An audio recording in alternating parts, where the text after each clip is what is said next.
Chespirito, el hombre que hizo reír y llorar al mundo. Ciudad de México, un hombre bajito, con apenas 1,60 metros de altura, entra al estudio de televisión vestido con un barril rasgado, pantalones remendados y una gorra roja. Maquillaje exagerado dibujando pecas falsas en el rostro. No tiene texto escrito, no tiene guión preparado. Va a improvisar todo en vivo, frente a millones de telespectadores. El director pregunta nervioso: Roberto, ¿estás seguro de que esto va a funcionar? Él sonríe con confianza absoluta. Confía en mí. La gente va a amar al chavo. Y el mundo nunca volvió a ser el mismo. Este es Roberto Gómez Bolaños. Chespirito, el hombre que creó los personajes más amados de la historia de la televisión latinoamericana. Un genio cómico, un workahólico obsesivo, un perfeccionista implacable. Pero la verdad sobre quién era realmente te va a impactar. Porque detrás de las risas había una historia de dolor, sacrificio, amores prohibidos y una ambición feroz que destruyó amistades y creó un imperio. El niño que nació para ser invisible. Ciudad de México, 21 de febrero de 1929. Nace Roberto Mario Gómez Bolaños. Pero este bebé ya llega al mundo cargando una marca que lo perseguirá para siempre. Es bajito, muy bajito. Su padre, Francisco Gómez Linares, era un ilustrador talentoso y bohemio que trabajaba en el periódico El Universal. Su madre, Elsa Bolaños Cacho, era una mujer culta y religiosa de familia bien posicionada. Resultado: una infancia de clase media con acceso a libros, teatro, cine. Pero había un problema devastador que nadie menciona. Roberto era brutalmente víctima de bullying en la escuela. Por su altura, por su apariencia, por todo. Los niños lo llamaban enano, chaparro, se reían de él en los pasillos. Volvía a casa llorando, humillado, destruido por dentro. Pero ¿sabes qué hizo la diferencia? Su padre le enseñó un secreto que cambiaría su vida para siempre. Hijo, si se ríen de ti, hazlos reír contigo. Transforma tu debilidad en tu arma más poderosa. Y fue exactamente eso lo que Roberto hizo.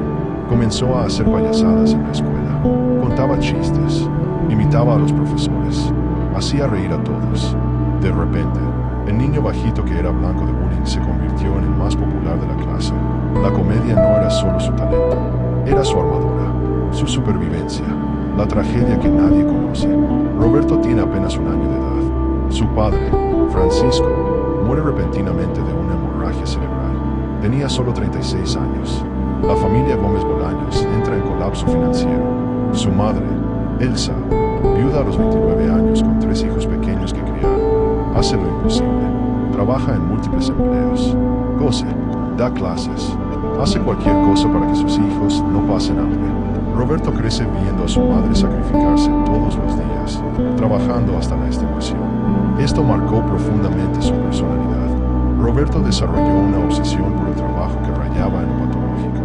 Durante toda su vida adulta, trabajaría 16, 18, a veces 20 horas al día, escribiendo, dirigiendo, actuando, editando.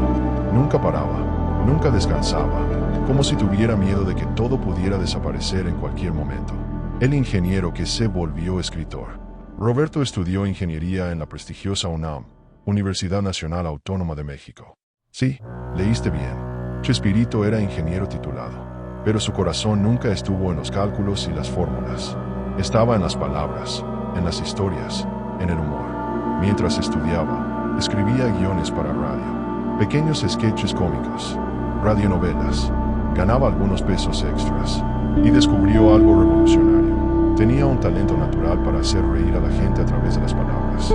En los años 50, comenzó a trabajar como guionista de publicidad y programas de radio. Era bueno, muy bueno, pero aún era invisible. Solo un escritor anónimo entre cientos. El nacimiento de un apodo legendario. Roberto ya tiene 39 años. Está escribiendo guiones para televisión, pero aún no es famoso. Entonces un director de cine lee uno de sus guiones y queda impresionado. El guión tenía solo algunas páginas, pero era genial. El director exclama admirado: esto es como un pequeño Shakespeare. Eres un Chespirito.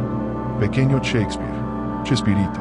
El apodo quedó, y a Roberto le encantó, porque finalmente tenía una identidad, un nombre artístico, una marca. Ya no era el bajito invisible, era Chespirito, y ese nombre conquistaría al mundo. El chavo, el accidente que se volvió fenómeno. Chespirito ya tiene su propio programa de TV, Chespirito, con sketches de humor variado. Uno de los personajes es un niño pobre que vive en un barril en la vecindad. Inicialmente, era solo un sketch de 5 minutos entre otros. Pero algo mágico sucedió. La gente comenzó a llamar a la cadena pidiendo más chavo, más y más chavo. Las cartas llegaban por miles. Por favor, queremos ver al niño del barril. Chespirito se dio cuenta. Había creado algo universal. Un personaje que representaba a millones de niños pobres de América Latina, que pasaban hambre, que no tenían padre, que dependían de la caridad de los vecinos. El Chavo del Ocho no era solo comedia, era un espejo de la dura realidad social. Y entonces vino la decisión que lo cambió todo: transformar el sketch en una serie semanal independiente. 1973, El Chavo del Ocho se estrena oficialmente. América Latina entera se detuvo. No es exageración, no es hipérbole. Cuando el Chavo pasaba en TV, las calles quedaban desiertas, restaurantes vacíos, tráfico reducido. 350 millones de personas veían religiosamente todos los episodios. El genio perfeccionista. Aquí está la verdad que pocos saben. Chespirito controlaba absolutamente todo. Escribía todos los guiones solo. Dirigía todos los episodios. Editaba personalmente. Elegía cada música, cada chiste, cada movimiento de cámara. Sus actores cuentan historias aterradoras de su perfeccionismo. Grababan la misma escena 40, 50, a veces 60 veces hasta que quedara exactamente como él quería. Carlos Villagrán, Kiko, decía. Roberto era un tirano en el set. Gritaba, exigía perfección absoluta, pero el resultado en pantalla era mágico. Dormía solo 4 horas por noche. El resto del tiempo estaba trabajando, escribiendo en la máquina de escribir hasta la madrugada. Sus dedos sangraban de tanto teclear. Su esposa, Graciela Fernández, le suplicaba: Roberto, vas a morir de agotamiento. Él respondía siempre: prefiero morir trabajando que vivir sin crear. El triángulo amoroso que destruyó todo. Aquí comienza la parte oscura que nadie te cuenta. Chespirito estaba casado con Graciela Fernández desde 1968. Ella era la madre de sus 6 hijos. Una mujer discreta, reservada, que cuidaba de la familia mientras se trabajaba obsesivamente. Pero en 1971, una actriz joven y hermosa entra al elenco de Chespirito, Florinda Mesa. Ella tenía 22 años, él tenía 42, 20 años de diferencia. Y sucedió lo inevitable. Chespirito y Florinda se enamoraron perdidamente. Pero él estaba casado, tenía hijos, era una figura pública respetada. El escándalo sería devastador. Durante 19 años, Roberto y Florinda mantuvieron un romance secreto. Todo mundo en el set sabía, todo el elenco sabía, pero nadie hablaba públicamente. Graciela fingía no ver. Los hijos sufrían en silencio. Era una mentira colectiva que destruía a todos por dentro. Finalmente, en 1989, Roberto pidió el divorcio. Sus hijos nunca lo perdonaron. Cortaron relaciones con él. Consideraron una traición imperdonable. Chespirito perdió a su familia para quedarse con Florinda. En 2004, finalmente se casan. Roberto tenía 75 años. Florinda, 55. Pero el precio que pagaron fue altísimo. Sus hijos del primer matrimonio mantuvieron la distancia. El elenco original del Chavo se fragmentó en grupos rivales. Amistades de décadas fueron destruidas. La pelea que acabó con el Chavo. En el auge absoluto del éxito del Chavo del Ocho, algo impensable sucede. Carlos Villagrán, Kiko, anuncia que está saliendo del programa. ¿Por qué? Dinero, ego, reconocimiento. Villagrán quería más dinero. Quería crédito como co-creador. Quería su propio programa. Chespirito se negó terminantemente. Yo creé todo. Yo escribo todo. Tú eres solo un actor que interpreta mis palabras. La pelea fue brutal, pública, humillante, definitiva. Villagrán salió y nunca más volvió. Intentó crear sus propios programas con personajes parecidos. Fracasó miserablemente. Pasó décadas demandando a Chespirito por regalías. Después fue el turno de Ramón Valdés, Don Ramón. En 1979 también dejó el programa por disputas financieras. Volvió en 1981, pero la magia nunca volvió a ser la misma. El elenco original, que era como una familia, se transformó en enemigos peleando por dinero y reconocimiento. Y Chespirito nunca admitió ningún error, nunca pidió disculpas, mantuvo control férreo sobre todo hasta el final. Era dueño absoluto de todos los derechos, todos los personajes, todas las músicas, todo le pertenecía a él. y solo a él. El declive inevitable. Años 90. Chespirito aún produce episodios nuevos, pero algo está mal. Está viejo. Los actores están viejos. Adultos de 50, 60 años interpretando niños se volvió grotesco, triste, patético. La audiencia se desplomó. Los críticos atacaban. Es una broma de mal gusto ver ancianos disfrazados de niños. Pero Chespirito se negaba a parar. Se negaba a aceptar que la era había terminado. Finalmente, en 1995, después de 25 años al aire, El Chavo del Ocho graba su último episodio. No fue una decisión creativa. Fue porque ya no había forma de continuar. El cuerpo ya no aguantaba más.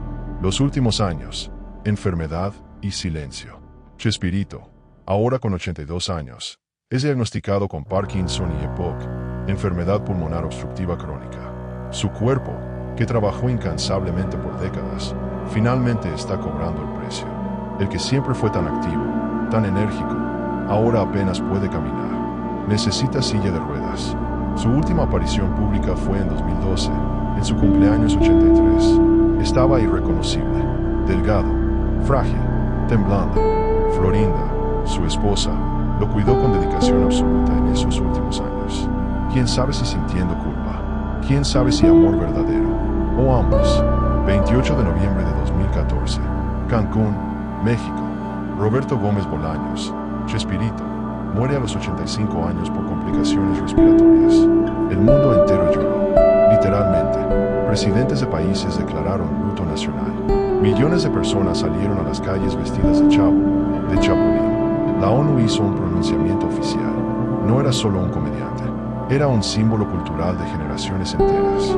La polémica final, el boicot de los hijos. Aquí está el final más triste de todos. Los hijos de Chespirito de su primer matrimonio no fueron al funeral, no rindieron homenajes públicos, mantuvieron silencio absoluto. Y peor, iniciaron una guerra judicial brutal por los derechos de autor de todos los programas. Florinda Mesa, como viuda, heredó todo. Los hijos lo impugnaron judicialmente, alegaron que tenían derecho a la herencia. El resultado, en 2020, en una decisión devastadora, todos los programas de Chespirito fueron sacados del aire en toda América Latina. Ningún canal puede transmitir más El Chavo, ni Chapulín, ni nada. Generaciones enteras de niños están creciendo sin conocer a esos personajes que marcaron nuestra infancia. Todo por una disputa familiar por dinero y rencor. El mayor legado de Chespirito está enterrado en procesos judiciales y odio familiar. Entonces, ¿quién fue Chespirito realmente?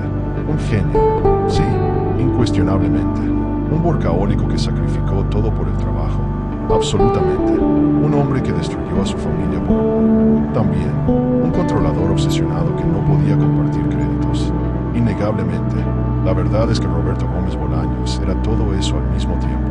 Un hombre complejo, contradictorio, humano. No era un santo, no era un villano, era simplemente humano, con virtudes extraordinarias y defectos devastadores. Creó personajes que hicieron reír a 350 millones de personas, que enseñaron valores, que trajeron alegría a infancias difíciles en toda América Latina, pero en el proceso perdió a su propia familia, destruyó amistades, murió distante de aquellos que amó primero. La gran pregunta que queda es esta: ¿vale la pena sacrificar todo, familia, amigos, salud, por un legado artístico? Chespirito demostró que es posible conquistar al mundo entero y aún así morir solo, rodeado únicamente por fantasmas de personajes que creó. Sus programas están fuera del aire. Sus hijos no hablan con su viuda. El imperio que construyó está en ruinas jurídicas. Pero ¿sabes qué permanece? La memoria. Millones de personas en todo el mundo aún cantan Churi Churi Fanflies. Aún dicen fue sin querer queriendo. Aún imitan al Chapulín Colorado. Chespirito está muerto hace 10 años.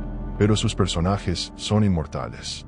Y tal vez, al final de cuentas, ese era exactamente el plan desde el principio. Sacrificar al hombre Roberto Gómez Bolaños para que el mito Chespirito viviera para siempre. Vendió su vida y compró la inmortalidad.